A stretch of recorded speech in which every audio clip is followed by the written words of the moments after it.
Tayo ng guys, magluto tayo ng manok. Yan, adobo sa gata. At ito yung mga sahog natin. Yan, sibuyas, bawang, at of course ang laya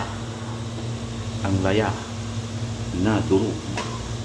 Yan ang laya na durog. Yan,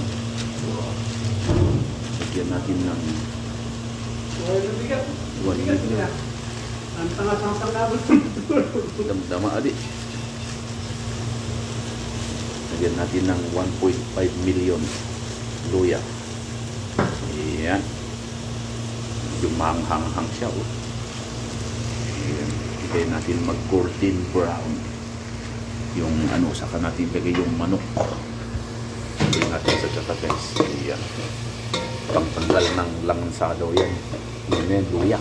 Kaya dinamihan natin. Ayan guys. Mamaya muna. Saka natin lalagay yung manok ko na yan. Prito muna natin. Yan. Hanggang sa susunod mga kaibigan.